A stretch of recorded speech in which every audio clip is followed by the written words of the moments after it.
नमस्कार। YouTube channel glimpse of Indian history by doctor Mohanlal Gupta में आपका स्वागत है। आप देख रहे हैं ऐतिहासिक धारावाहिक कैसे बना था पाकिस्तान। प्रस्तुत है 73वीं कड़ी। नेहरू ने कहा, पृथ्वी की कोई ताकत पाकिस्तान को अस्तित्व में नहीं ला सकती। पिछली कड़ी में हमने चर्चा की थी कि जब मार्च 1945 में भारत को आज़ादी देने के लिए नए सिरे से प्रस्ताव तैयार करने हेतु इंग्लैंड के 3 कैबिनेट मंत्रियों का दल भारत आया तो भारतीय राजाओं में अपने भविष्य को लेकर भय फैल गया। बड़े राजाओं को यह डर था कि अब उन पर अंग्रेजों की बजाय कांग्रेसी नेता शासन करेंगे, तथा छोटे राजाओं को यह डर सता रहा था कि बड़े राजा समूहीकरण के नाम पर उनके राज्यों को निगल जाएंगे।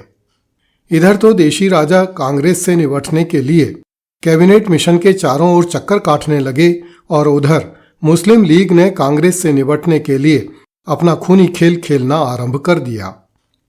मुस्लिम लीग के कार्यकर्ताओं ने कैबिनेट मिशन पर मानसिक दबाव बनाने के लिए 29 मार्च 1946 को अलीगढ़ में बड़ा दंगा करवा दिया। भारत सरकार के होम डिपार्टमेंट की एक गोपनीय रिपोर्ट के अनुसार 29 मार्च 1946 को अलीगढ़ विश्वविद्यालय के मुस्लिम विद्यार्थियों ने एक हिंदू कपड़े के व्यापारी पर हमला कर दिया। इससे बाजार में अफरा तफरी फैल गई तथा दोनों ओर के लोग एक दूसरे से उलझ गए। अलीगढ़ विश्वविद्यालय के मुस्लिम विद्यार्थियों ने बहुत सी दुकानों में आग लगा दी तथा हिंदुओं को पत्थर एवं लाठियों से मारना आरंभ कर दिया। इस दंगे में 17 लोग घायल हुए, जिनमें से एक की मौत हो गई। दुकानों के जलने से 5 से 10 लाख रुपए की संपत्ति नष्ट हो गई। इस दंगे के तुरंत बाद अप्रैल 1946 के प्रारंभ में नई दिल्ली में मुस्लिम लीग के विधानसभा सदस्यों ने एक अधिवेशन आयोजित किया। इसमें लीग के नेताओं ने कैबिनेट मिशन के सदस्यों पर दबाव बनाने के लिए भड़काऊ भाषण दिए। मुस्लिम लीग के सर्वमान्य नेता मोहम्मद अली जिन्ना ने हर संभव तरीके से कांग्रेस का विरोध करने की धमकी दी। उसने कहा, यदि कोई भी अंतरिम व्यवस्था मुसलमानों पर थोपी गई तो मैं स्वयं को किसी भी खतरे, परीक्षा या बलिदान जो भी मेरे से मांगा जा सकता है को झेलने की शपथ लेता हूं। अधिवेशन में सभी मुस्लिम सदस्यों द्वारा पढ़े जाने के लिए एक प्रतिज्ञा तैयार की गई, जिसमें कहा गया, मैं अपने आप को मेरे से जो भी बलिदान, परीक्षा या खतरा उठाने के लिए कहा जाएगा झेलने की शपथ लेता हूं। पंजाबी नेता फिरोज खान नून ने कहा, जो विनाश मुस्लिम करेंगे उससे चंगेज खां और हलाकू ने जो किया उसे भी शर्म आ जाएगी। फिरोज खान नून ने यह भी कहा कि यदि ब्रिटेन अथवा हिंदुओं ने पाकिस्तान नहीं दिया तो यह कार्य रूस करेगा। बंगाल के मुख्यमंत्री सोहरावर्दी ने कहा, यदि हिंदू सम्मान और शांति से रहना चाहते हैं तो कांग्रेस को पाकिस्तान की स्वीकृति देनी चाहिए।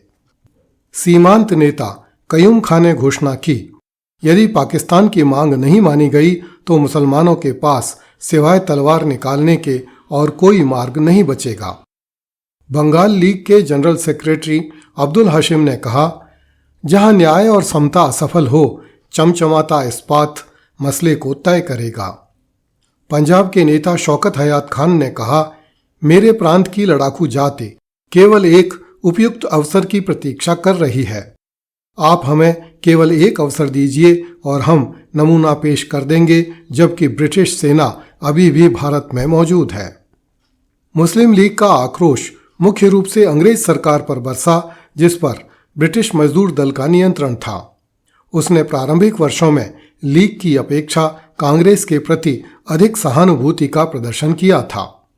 मुस्लिम लीग के इस रवैये पर कड़ी प्रतिक्रिया देते हुए जवाहरलाल नेहरू ने घोषणा की कि पृथ्वी की कोई भी ताकत, यहां तक कि संयुक्त राष्ट्र संघ भी पाकिस्तान को अस्तित्व में नहीं ला सकती, जैसा कि जिन्ना चाहते हैं। सरदार पटेल ने मुसलमानों को चुनौती देते हुए कहा कि मुसलमानों और हिंदुओं के मध्य गृह युद्ध की कीमत पर ही उन्हें पाकिस्तान मिल सकता है। इस प्रकार नेहरू और पटेल दोनों ही गैर जिम्मेदाराना वक्तव्य देकर समस्या को और बढ़ा रहे थे। वे मुसलमानों को गृह युद्ध की धमकी दे रहे थे और गृह युद्ध से निपटने के लिए नेहरू और पटेल दोनों के पास कोई शक्ति या साधन नहीं थे। उधर कैबिनेट मिशन के तीनों सदस्य राजनीति के बड़े खिलाड़ी थे और वे भारत में घट रही घटनाओं तथा दोनों ओर के नेताओं द्वारा दिए जा रहे बयानों को बहुत ध्यान से देख और समझ रहे थे। अगली कड़ी में देखिए, गोरे मंत्रियों ने लुंज पुंज भारत बनाने का निश्चय किया ताकि पाकिस्तान बन सके।